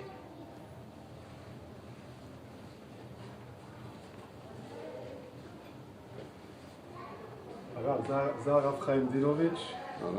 חיים דינוביץ'. הוא מאוד פעיל בציבור דוברי צרפתית וגם עכשיו בציבור הישראלי. אנחנו בשידור חי, הרב. אנחנו בשידור חי, כאילו מאות אנשים דוברי צרפתית שומעים אותנו, אבל לא רק בצרפת, בכל העולם. אני גם מבקש מחילה, למה הלילה כמעט לא ישנתי, אז הלכתי לחטוף קצת. תודה רבה. כמה דקות. כן, לשבת, לעמוד. לא, לשבת, ודאי. אז אם לא מפריע לרב, אני רוצה... לא, זה בסדר, אני רוצה לתת לכם את ה... אז מה שנעשה, ברשות הרב, אני אשאל כמה שאלות. עוד פעם, למי זה מיועד? למי... תלמידים שלומדים אצלי, כאילו דרך האתר, ומדובר במאות אלפים אפילו, וחלק מהם עכשיו שומעים את השידור, כמובן, שתפנו אותם בכל התהלוכה, ואחר נלך גם לכותל, כדי שהם יוכלו לחיות מבפנים, כביכול, את העניינים. יש גם הצד, גם הטוב, כי מציון תצא תורת בר שם ירושלים, יש גם הרבה לא יהודים, שאוהבים, מעריצים את עם ישראל, וגם הם עכשיו שומעים ורואים, אולי בפעם הראשונה בחייהם, שהם יכולים לחיות מרחוק, אבל גם איתנו את יום ירושלים, כדי שהם יפעלו עוד יותר ויותר כדי לחזק בין הגויים עצמם את העניין הישראלי וגדולת עם ישראל וקדושת עם ישראל וארץ ישראל והחשיבות של ההתיישבות כאן ובכל מקום בארץ. Donc j'ai présenté un petit peu au Rav ce dont on m'allait parler, אז אם הרב רוצה, הייתי רוצה לשאול, כי זה גם דבר שמאוד יעניין אותם. שמעתי, שמואל אמר לי שהרב היה בין החיילים הצנחנים ששחררו את ירושלים. אם הרב יכול בכמה משפטים, הר הבית, ירושלים והר הבית, גם את החלק הזה. הוא היה על הר הבית. הרב היה על הר הבית, ומאז הוא כבר לא ירד מהר הבית, אני יודע. אם הרב יכול להסביר כאילו התחושות, מה קרה בדיוק לפני 50 שנה.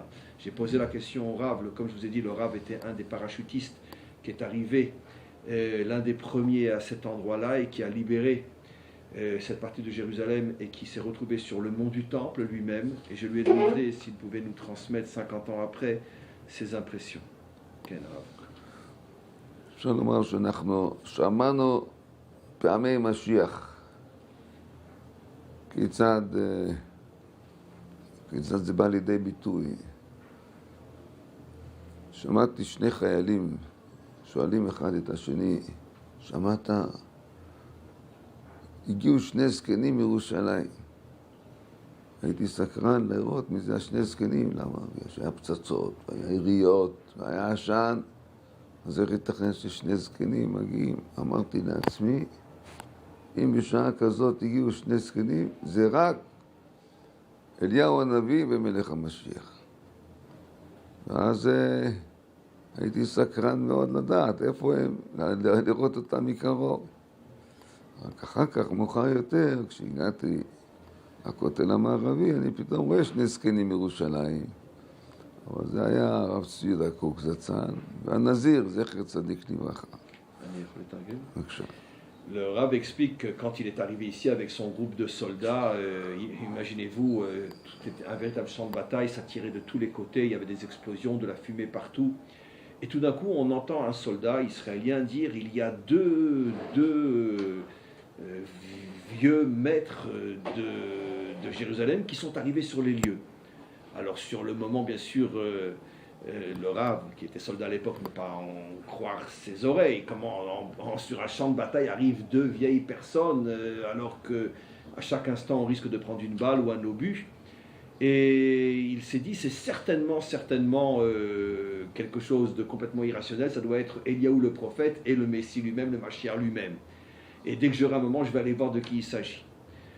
Et donc, dès qu'il a trouvé un moment, il est parti voir, et ces deux vieilles personnes étaient en train de prier face au mur, le kotel qui venait d'être libéré il y a quelques minutes. Ils étaient les premiers à être arrivés, et il s'agissait du Rav Tzvi Kouk et du Nazir, son élève, c'est-à-dire le Rav Tzvi Yehuda Kouk, le fils du Rav Kouk, et son élève qu'on appelait le Nazir, qui était là, en plein champ de bataille. Ils voulaient être les premiers à être arrivés pour embrasser les pierres du kotel libéré. Okay. עוד רגע אחד מאוד מיוחד היה כמובן כשהיינו בתוך הכותל המערבי, היה תקיעת השופר של הרב גורן זצ"ל, שהרעיד את הלבבות. כל החיילים בכו, רקדו, צחקו, התחבקו. הרגשת שאנשים ממש מחפשים את הדרך, מה לעשות? אנשים אמרו, תביא לי תפילין, תביא לי סידור, אני רוצה לבטא את הרגע הזה. נשקו את אבני הכותל, זה היה ממש רגעים שקשה לבטא את ההתרגשות העצומה, מה עוד שהרב גורן אומר, ברוך אתה השם, אלוקינו שהחיינו וקיימנו והגיענו לזמן הזה, הנה הגענו לרגעים הגדולים של שחרור ירושלים. באמת, בהמשך רציתי להגיד, להתפלל תפילה ולהגיד בסוף תחנון, בסוף התפילה. ולמה? באותו יום אני הרמתי מהרצפה הרוגים שנפלו לנו, 11 בחורים נהרגו לידי. אז גם הייתי במצב שהרגשתי את הכאב של היום הזה. פתאום אני שומע שהרב גורן אומר, הלל, הלל. כלומר, תתחיל להגיד הלל, ואז באמצע היום אמרנו הלל והודיה לקדוש ברוך הוא על הרגעים הגדולים שעם ישראל זכה להם. Le Rav a expliqué qu'à ce moment-là, donc après avoir rencontré les deux grands maîtres qui, au risque de leur vie, étaient venus pour pouvoir être les premiers à prier devant le mur libéré, tout d'un coup, on a entendu le son du chauffard. C'était le Rav Goren, qui était le rabbin en chef des armées d'Israël à cette époque-là, qui lui aussi, au risque de sa vie, car ce n'était pas un combattant dans le sens réel du terme, c'était un rab, le rab des armées, qui était là en première ligne, en plein champ de bataille. Il a sorti son chauffard, il a commencé à sonner du chauffard, et à ce moment-là, comme on le sait, à cette époque-là, la grande majorité des soldats israéliens n'étaient pas du tout religieux, pratiquants, très loin du judaïsme, parce qu'ils n'avaient pas reçu d'éducation juive, et malgré tout, à ce moment-là, tous les soldats ont été emparés d'une émotion extrêmement forte, comme si leur âme se réveillait. Ils se sont mis à pleurer, ils se sont mis à demander qu'on leur donne des tefilines, un livre de prière pour pouvoir exprimer leurs remerciements. Ils se sont ressentis en quelques fractions de secondes comme s'ils avaient parcouru un chemin énorme, et comme si tout d'un coup toute leur judaïté se révélait dans son expression la plus forte. Et ce jour-là, il venait, le Rav nous expliquait, apparemment il commandait lui-même une unité, il venait de perdre 11 de ses soldats, et donc il s'est dit qu'il était très triste malgré la joie et l'émotion. Il s'est dit peut-être on devrait réciter des prières évoquant le deuil pour la mémoire de ces 11 soldats qui étaient là, qui gisaient sur le sol et qui n'avaient pas encore été enterrés. Et à ce moment-là, le Rav Goren, le chef des armées, enfin le rabbin en chef des armées, a dit non, ce n'est pas des supplications que l'on doit réciter maintenant, mais c'est au contraire une louange, ce qu'on appelle le Hallel, remercier le Maître du monde de nous avoir amenés à cet endroit-là et de pouvoir être les libérateurs du Kotel et de Jérusalem. Et donc au lieu de réciter des prières affligeantes, ils se sont mis dans la joie et en dansant à réciter le Hallel et à remercier le Maître du monde pour les avoir choisis pour être les libérateurs de cet endroit le plus sacré de notre peuple. בשלב מסוים נתנו לי פקודה, אתה עולה, היה לי מקלע גדודי, אמרו לי, אתה עולה עכשיו לשמור על כיפת הסלע, על מקום המקדש, שם היה קודש הקודשים. אני עולה ועומד ליד הפתח של כיפת הסלע, ואני אומר, רגע, אני לא כהן, אני לא לוי, אני ישראל, מה אני עושה פה? למקום הזה נכנס כהן גדול ביום כיפור, לקודש הקודשים, פעם בשנה, אחרי שהוא טבע במקווה 5 פעמים, ובא בגדי לבן ונכנס עם קטורת, ואני עומד פה לשמור על מקום קודש הקודשים. אפשר לומר שהחזה אותי חלחלה, מה אני בדיוק עושה פה? מה עוד שבאותו יום, כפי שאמרתי, אני הרמתי הרוגים מהרצפה, אז אתה טמא מת, איך טמא מת עומד ליד מקום קודש הקודשים. אבל זה המיוחד שבשעה הזאת, אתה מקיים מצווה, מצוות כיבוש. ואם זאת המצווה לכבוש את המקום, אז ככה ההלכה אומרת שאפילו שאתה טמא, אפילו שזה, אתה צריך לכבוש את המקום, כאשר היו לי שעות שעמדתי שם בהתרגשות גדולה מאוד. Le Rav rapporte quelque chose d'assez extraordinaire que à ce moment-là, il a reçu un ordre de ses supérieurs de monter sur le mont du Temple et de se positionner, lui et quelques autres hommes, à l'endroit où se trouvait dans le passé le temple et surtout l'endroit le plus sacré du temple, qui est le Saint des Saints et l'endroit, le Echal, donc la pièce dans laquelle se trouvaient les ustensiles les plus sacrés, et surtout là où on lui a demandé de se positionner, il savait que c'était l'endroit où se trouvait avant le Saint des Saints. Or, on a un problème au niveau de la loi, c'est que quelqu'un qui n'est pas Cohen, qui n'est pas Lévi, qui est un simple Israël, il y a des endroits où il n'a, même à l'époque du temple, n'a pas le droit d'aller. C'est un endroit qui est réservé uniquement à des Kohanim, mais encore qui se trouve dans une situation de pureté extrêmement, extrêmement élevée. Et lui, non seulement n'était pas Kohen, mais en plus, il venait, comme il l'a expliqué, il venait de ramasser de ses propres mains 11 de ses soldats qui étaient morts dans son unité, et donc il avait contracté l'impureté de mort, et donc pour cette raison supplémentaire, il lui était absolument interdit de se positionner là où ses officiers lui avaient demandé de se positionner sur le mont du Temple. Et puis tout d'un coup, alors qu'il hésitait, il s'est rappelé d'une loi qui dit que lorsque on est en train de libérer un lieu saint de la main de voleurs, de la main de ceux qui ont volé cet endroit à ses véritables propriétaires, comme ici la mosquée qui a été construite sur l'endroit du temple, à ce moment-là, la loi dit qu'on ne regarde plus si tu es Cohen, si tu es Lévi, si tu es pur, si tu es impur. À partir du moment où tu es occupé à libérer un endroit saint volé, tu as le droit de le faire, même si tu n'es pas dans des conditions qui le permettent. Et à ce moment-là, il a pris conscience que finalement, il était un des libérateurs, un des premiers libérateurs d'un des endroits, l'endroit, pardon, le plus sacré de notre peuple, l'endroit du temple. כיוון שעמדו לידי, לא רחוק ממני, עמדו חיילים וחיכו, המתינו להמשך המלחמה. אמרתי לעצמי, הרי אנחנו פה כרגע, כמו שראיתי שם גם את הרב גורן, וגם את מפקד החטיבה, וגם היו שם כן, הבחורים שהגיעו מהחטיבה.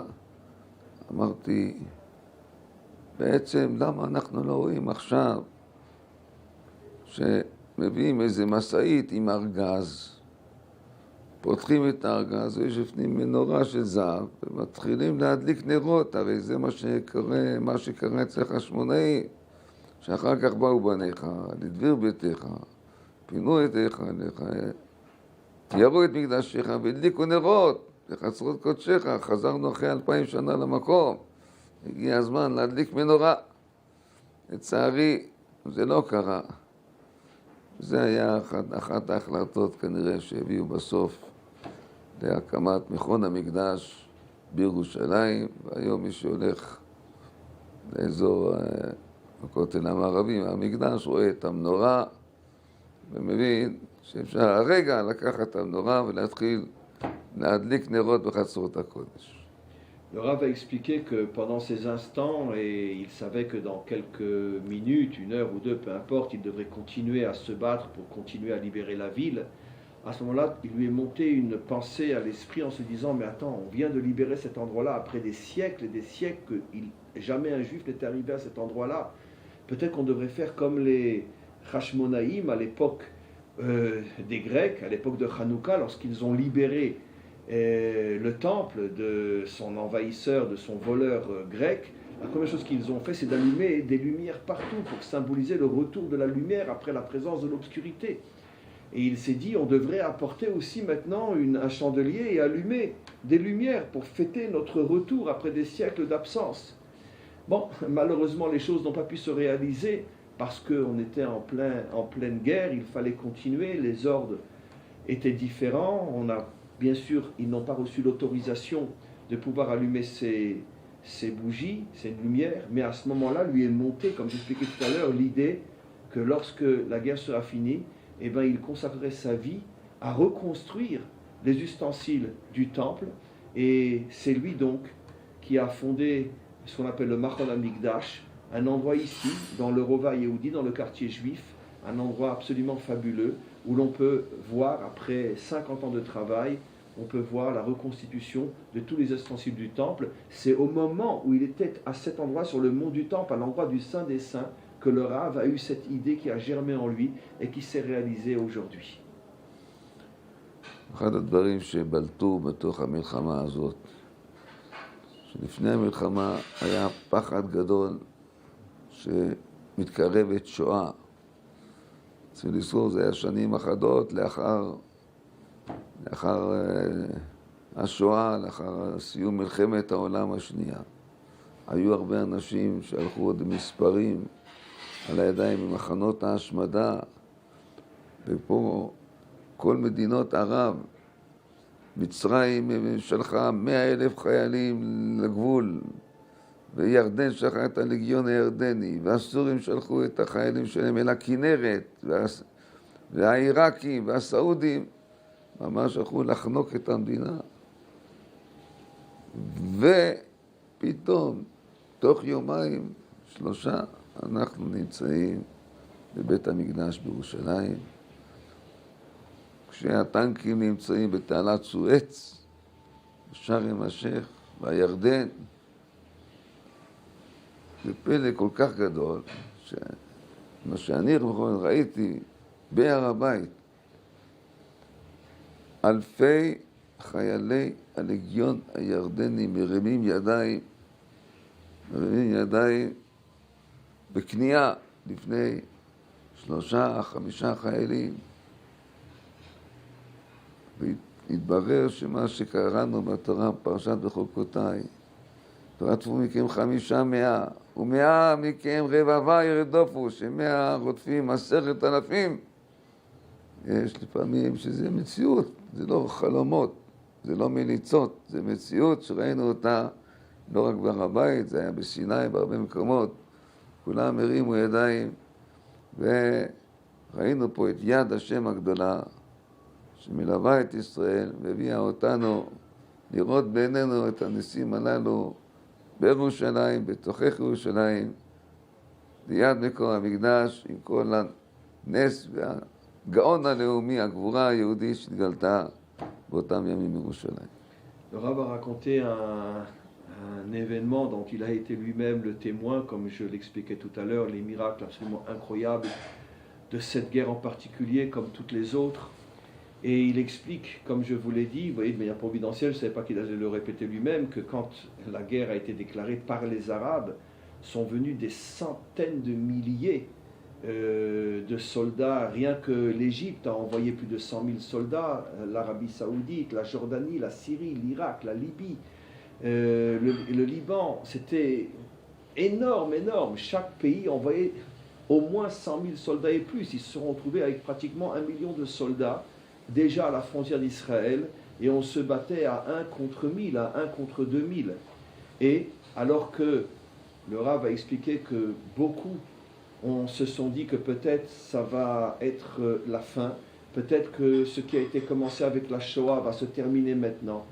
Il y a eu des miracles inimaginables, et en 2-3 jours seulement, il y a eu un retournement de situation, au point qu'à 1 contre 2000, à 1 contre 3000, c'est eux qui ont été les vainqueurs. Mais le Rav explique qu'ici même, dans cet endroit, enfin dans ce quartier-là, il a été le témoin d'un miracle incroyable. Il était, lui, avec 5 soldats, à se battre contre des milliers de Jordaniens, de soldats jordaniens de la Légion jordanienne, et tout d'un coup, il a vu de ses propres yeux des milliers de soldats jordaniens, la Légion jordanienne, qui sont généralement, c'est la Légion du roi, qui sont des soldats très entraînés, tout d'un coup poser leurs armes, lever les mains, se rendre, alors qu'ils n'étaient que 5, 6 face à eux. Et le Rav s'est demandé, mais comment c'est possible? On est 5 contre 2000, mais pourquoi posent-ils leurs armes? Pourquoi se rendent-ils?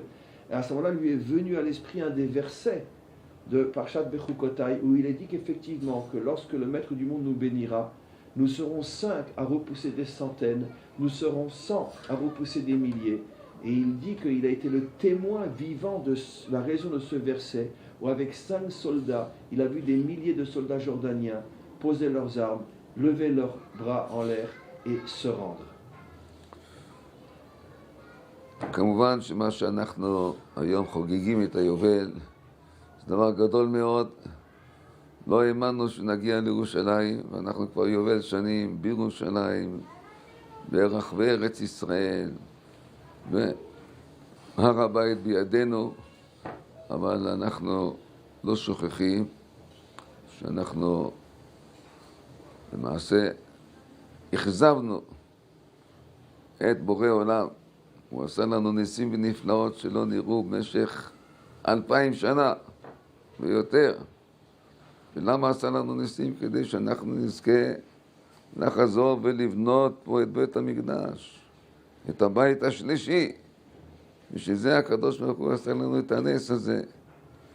אנחנו לא בסדר, ירדנו אל הכותל, אנחנו עכשיו מתאספים שם עם דגלים, הביאו לשם גם את החיילים.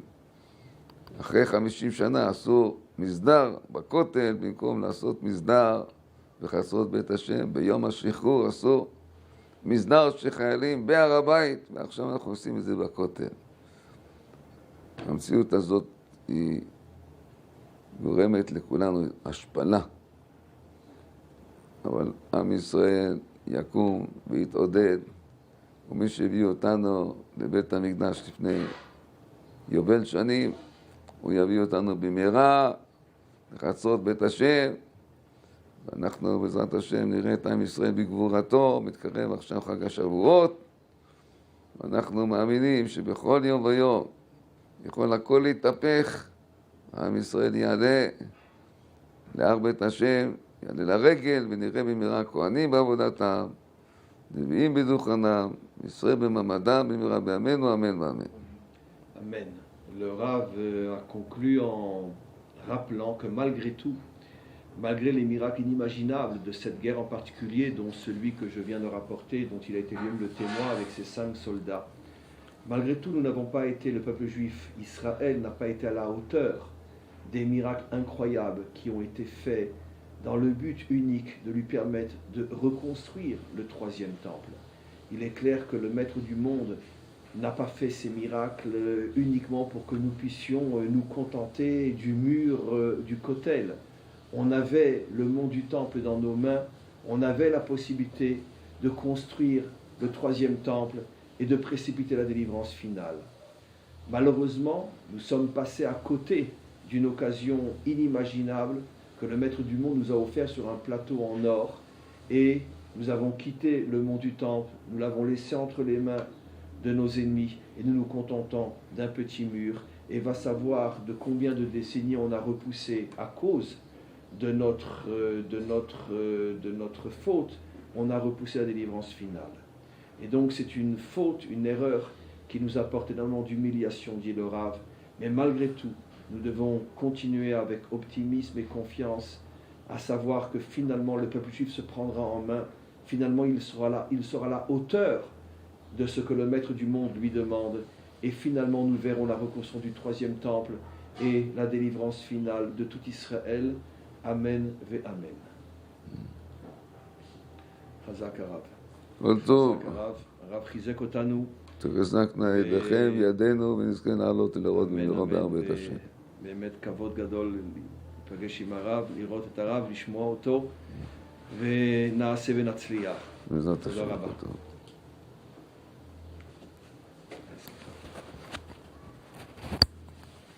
כל טוב, תברכו. תודה רבה.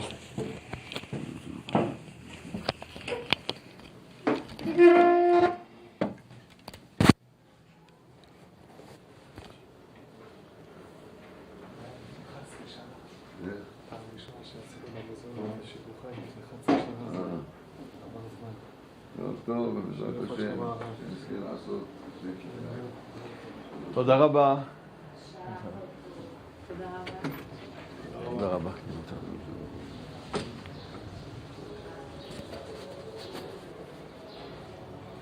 Voilà, c'était un moment intense, très important. On a rencontré une grande personnalité. Je n'étais moi-même pas au courant. Je ne connaissais pas l'histoire qu'il nous a racontée et le miracle absolument incroyable dont il a été le témoin. Et c'est aujourd'hui, comme je vous ai dit, un homme très important dans le monde rabbinique israélien et surtout l'importance de son œuvre colossale d'avoir préparé tous les ustensiles du temple.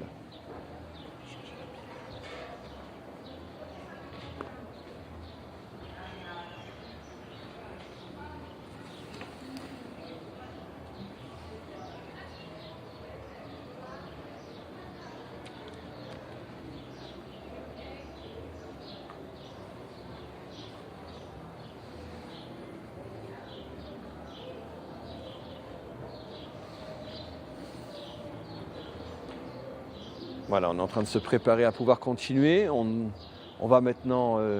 ça enregistre, Shmuel ?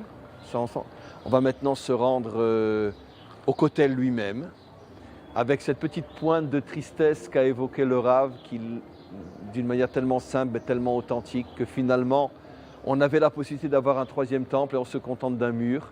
Et c'est vraiment quelque chose qui ne dépendait que de nous. Voilà, on continue, on va se rendre donc au mur maintenant. Et on va rester encore à peu près une vingtaine de minutes ensemble. Je pense qu'aux alentours de 7h30, on arrêtera notre émission. On aura été un long et bon moment ensemble. J'espère, je dis j'espère, mais j'en suis convaincu que vous vous rendez compte le moment qu'on a vécu ensemble, qu'on vous a fait vivre. Je tenais d'abord aussi, et c'est très important, à remercier tous ceux qui ont participé et grâce auxquels on a pu faire cet événement. Je pense que vous pouvez apprécier tout ce qui est investi pour pouvoir, avec vous, vivre ces moments tellement, tellement importants. Et je reviens encore une fois sur mes remerciements à tous nos fidèles élèves et amis qui répondent toujours présents lorsqu'on évoque leur aide. Finalement, c'est une association entre nous. Nous donnons nos connaissances, notre temps, notre force, notre vie. Nous la donnons pour diffuser la lumière du Maître du monde partout dans le monde. Et vous, vous êtes nos associés en répondant présent, en répondant immédiatement et généreusement à chaque fois que nous avons besoin de vous pour qu'ensemble, nous puissions profiter. Une fois de plus, vous avez répondu présent, vous nous avez aidés, vous avez ouvert vos cœurs et vos mains et cet événement a pu être réalisé. Il y en aura d'autres d'ici la fin de l'année scolaire, d'ici la fin du mois de juillet. Après, au mois d'août, il y aura une interruption de plusieurs semaines. On reprendra après au mois de septembre. Mais je pense qu'il y aura, grâce à vous, si vous nous aidez à le faire, On essaiera de faire peut-être encore 1 ou 2 interventions d'ici la fin de l'année scolaire. Encore une fois, ça dépendra de vous, mais pour l'instant, je suis confiant parce qu'à chaque fois qu'on a fait appel à vous, vous nous avez aidés et vous vous êtes aidés à pouvoir recevoir la lumière que l'on veut vous transmettre. Alors quoi qu'il en soit, on attend juste quelques instants, encore quelques secondes, et on va continuer notre chemin. Et voilà. Donc, encore une fois, ne vous étonnez pas, vers 7h30, 8h moins 25, 8h moins 20, le live sera terminé et on va maintenant tous ensemble en direction du Kotel.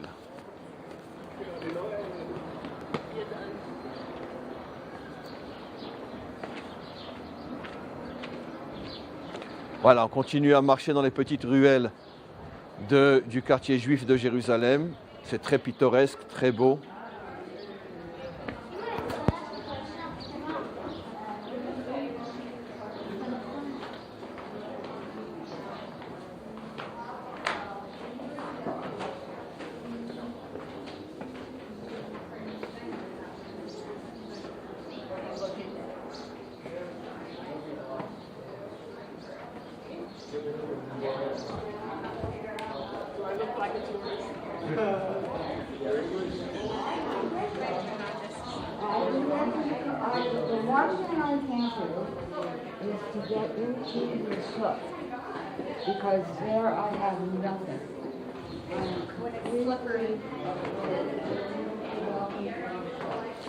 On passe par le chouk?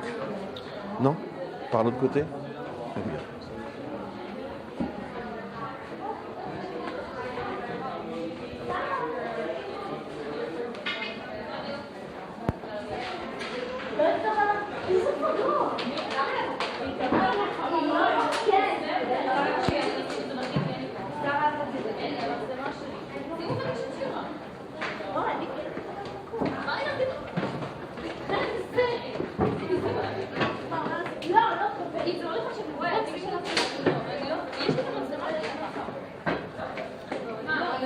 Voilà, on peut déjà voir en face de nous le mont des Oliviers et on voit déjà les hauteurs du mur. On tourne à droite. Tourne à droite. Tu veux d'abord filmer d'ici? Voilà.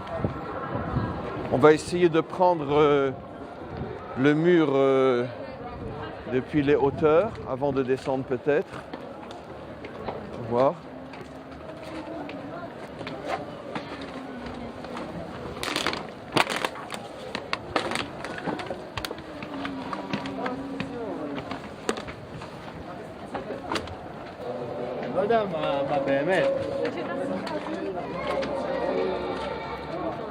Shmuel, on continue? On continue? On voit pas grand chose par là.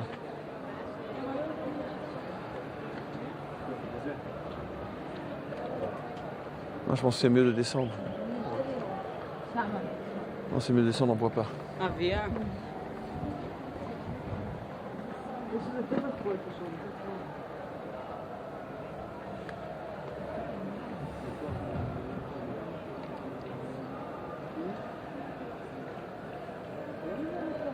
On descend?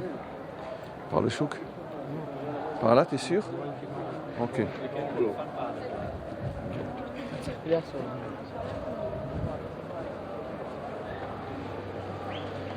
Ah, tu veux là-bas? Tu veux essayer de t'approcher là-bas? Voilà, on va essayer de surplomber à partir d'un autre endroit.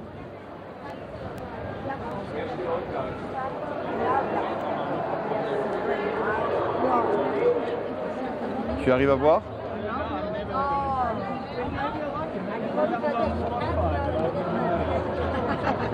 No, I don't think so.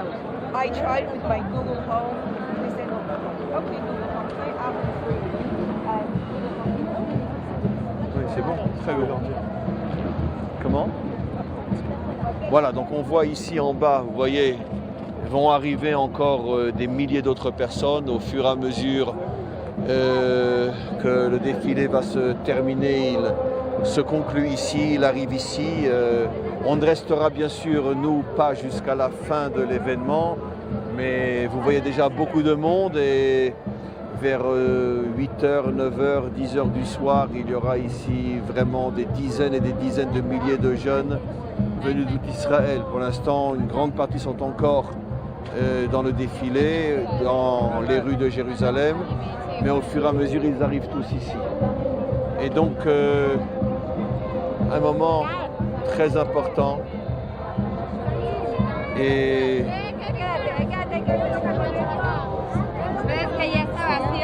oui, bien sûr, c'est plein, il y a énormément de monde, mais comme je le disais, il y aura encore et encore et encore de plus en plus de monde. J'ai pas fait mincha, moi, il faut descendre. Et en bas, faire mincha. Voilà, on va descendre maintenant. Bien, Shmuel, il est tard.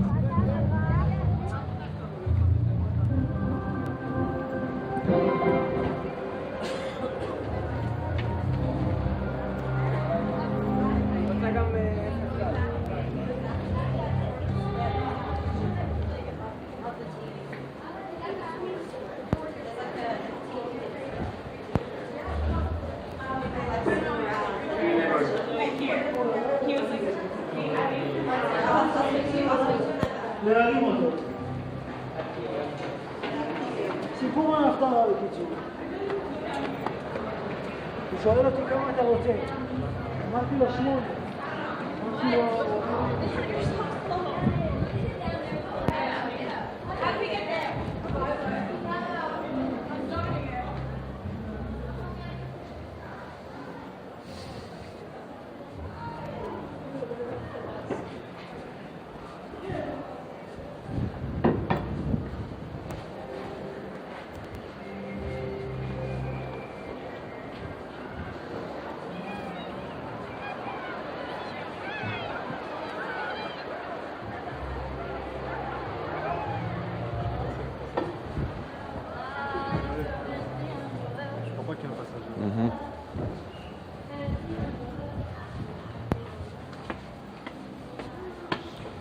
Oui, vous voyez comme c'est typique le quartier, le côté juif de ce quartier-là, c'est construit, d'abord les maisons sont magnifiques. Bon, on ne va pas faire maintenant la publicité immobilière, parce que de toute façon, habiter ici aujourd'hui coûte très très très cher, car il y a très peu de place. Et l'endroit est tellement inimaginable que vous imaginez le prix d'un appartement ici. Je ne pourrais même pas le dire parce que j'ai peur qu'on s'évanouisse. Mais quoi qu'il en soit, voilà. Ce qui est très intéressant, tout à l'heure le Rav parlait des ustensiles du temple. Voilà la menorah qui est donc un modèle produit par son institut, l'Institut du Temple. Voilà, regardez. Très intéressant. Vous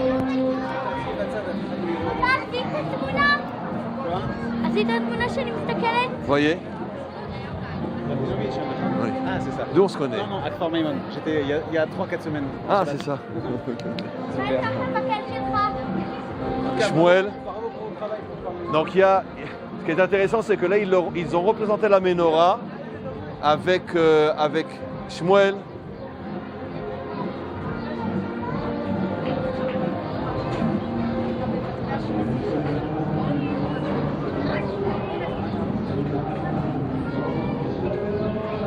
Qu'est-ce qu'il y a?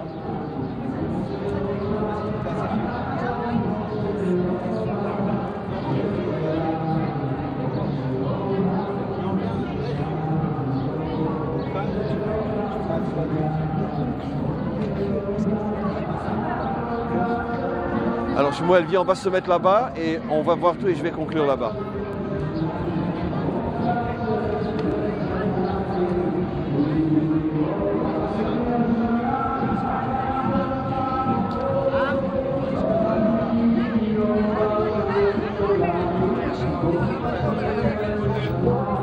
Il y a un monde fou. En vérité, on ne pourra pas on ne pourra pas descendre plus. On ne pourra pas descendre plus pour notre émission en live parce que il y a les contrôles de sécurité qui doivent prendre au moins une demi-heure vu le monde qu'il y a.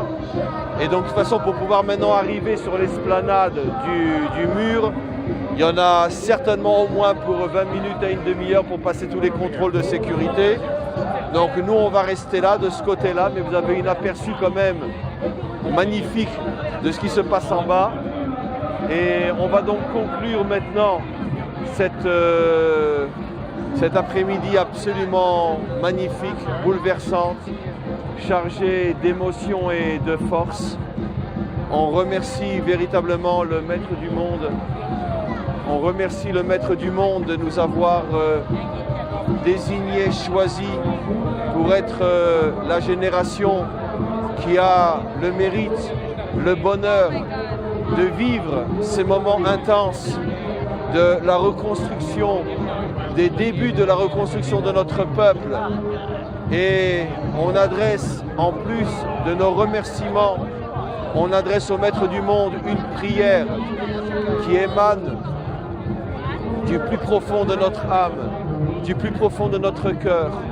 Maître du Monde, de la même manière que tu nous as choisis pour être la génération qui voit le début de la reconstruction, donne-nous le mérite d'être la génération qui verra aussi la fin de la reconstruction, la finalisation de tous les efforts, de toutes les attentes, de toutes les prières, de toutes ces souffrances que notre peuple a investies pour vivre ces moments extraordinaires.